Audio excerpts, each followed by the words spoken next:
Hi, I'm Miss Thorson. I'm a middle school science teacher, and every day that my students aren't in school because of the novel coronavirus, COVID-19, I'm making a short science video to share. Today, we're going to make pizza dough, and if that doesn't sound like science, just wait. I'm just using the recipe from King Arthur Flour Company. I will post a link in the description so you can go use that yourself. It's very simple. It just requires all-purpose flour, salt, yeast, olive oil, and a cup of water. I weigh out my flour on a scale instead of scooping it with a scoop. So with the scale,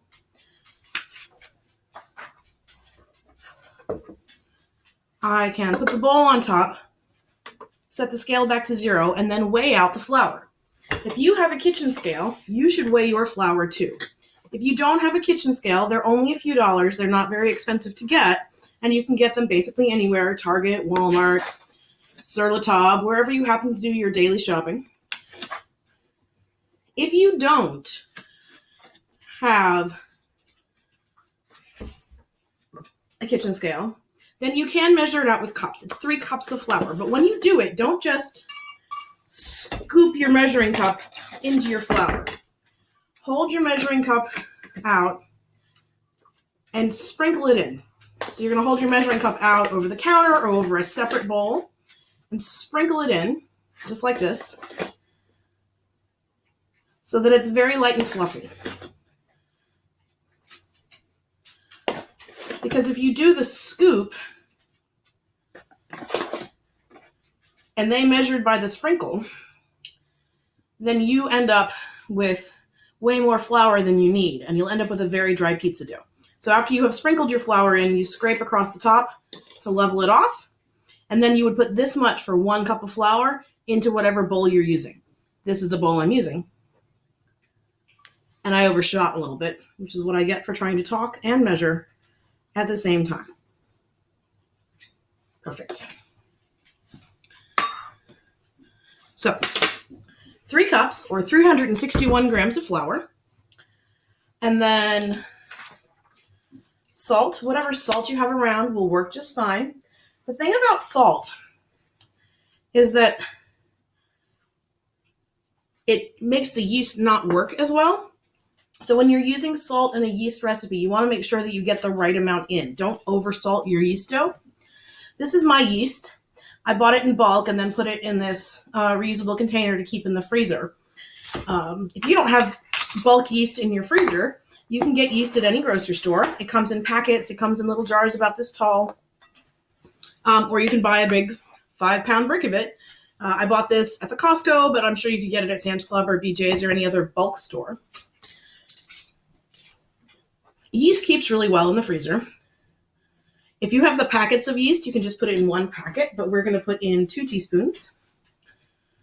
And it doesn't really matter what kind of yeast you have. This is active dry yeast. There's instant yeast. There's quick rise. I don't know. There's a lot of them. Just, it's fine. Whatever you have is fine. Then we have olive oil. Now, if you are new to baking, by all means measure your olive oil. I've been doing this enough that I can just be like 1 tablespoon, 2 tablespoons. Close enough. And then 1 cup of water. Now, the recipe says lukewarm water. I don't know why. It's probably just to get things going a little faster, but it's really not necessary. Just cold water will do. If you have like a filter on your tap or on your refrigerator, go ahead and use your filter. Otherwise, you can just use your tap water if that's what you drink at home. It's good enough to drink. It's good enough to make bread. I have this dough whisk. It's this funky looking thing. You can do this with your hands. You can do it with the back of a wooden spoon, whatever you have at home. Just very gently stir it together. This is a very wet dough, so don't expect it to be smooth and dry right away. Once you get all the water incorporated, it is going to be sticky. And that's what we expect. That's what we want. Both because we want it to be a nice soft dough so we can make a good, airy, light pizza crust.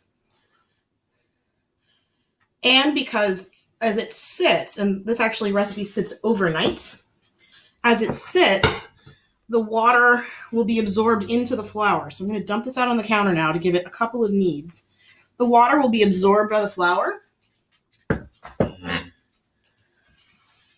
and it will get less sticky and more smooth. Okay, so for kneading, you're just like rolling it together and then smushing it away from you. So rolling it together, smush and turn.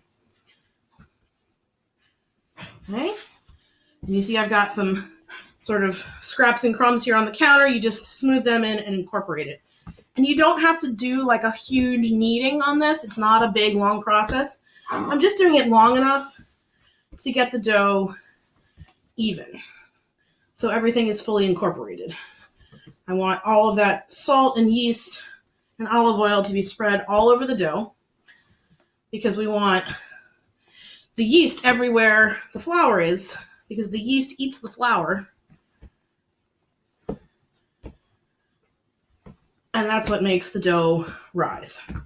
So here right now is our dough finished part 1. That's it.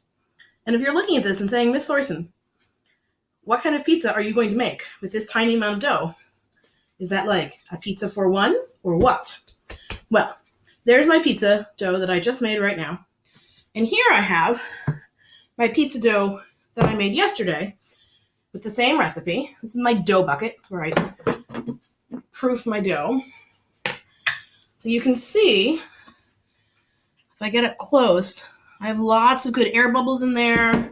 It's still really beautifully sticky, so I'm going to take a little bit of flour to put out on the counter. And I'm going to sort of ease this out of the bucket so that you can see how much it's changed. It is really sticky still. That's okay. We like it sticky. So we're going to add just a tiny bit more flour in the shaping process. Look at that. See those beautiful strands as it's holding onto the bucket? Do you see that in there? It's gripping. That is gluten that has been developed just by sitting in the dough bucket overnight in the refrigerator. It is not coming out of this bucket though. And those gluten strands are what give bread its texture and its rise. So this is what's going to allow the bread to hold the air bubbles that the yeast makes.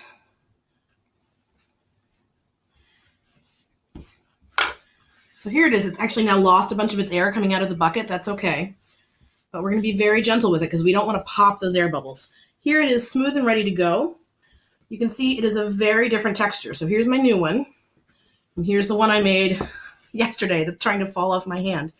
You can see they're very different. This one is smooth and it's relaxed. You can see it's just sort of flowing around. This one is still very tight and it's not going to be very stretchable. If I try and stretch this one, it will break and it's not going to stretch very much. It will stick to my hand. This one, however, is less sticky and is really stretchable. So if I hold it up like this, you can see it's just going to stretch all the way down without tearing.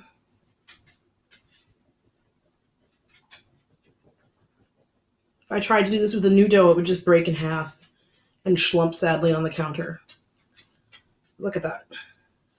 There's parts where you can almost see through it, but it still is not torn because that gluten is beautifully developed, and that is just from sitting overnight. So I'm going to give this a couple of little pushes in this little bit of flour that I sprinkled on the counter. And then this one is going to be ready to rest one more time just for a few minutes and then be cut into pizza dough. And you can make 2 medium pizzas with this amount of dough. So depending on how many people you're feeding, if you need to double the recipe, you can go ahead and double the recipe. If you're going to eat your 2 medium pizzas all for yourself, don't tell the people you live with that you're making pizza. This one, meanwhile, is going to go into my dough bucket.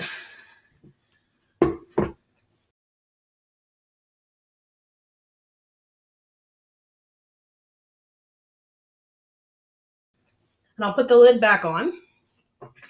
And it's going to sit out for about 45 minutes. And then I'll put it in the fridge overnight. And tomorrow, I'm probably not going to have pizza 2 days in a row, but I can make that one into a focaccia to have with whatever I'm having for dinner. I don't know what I'm having for dinner tomorrow, but if you start with a good piece of bread, everything else is more delicious. You might have noticed I said the word yeast a lot today. There's a reason for that, and we'll get to that in the next part.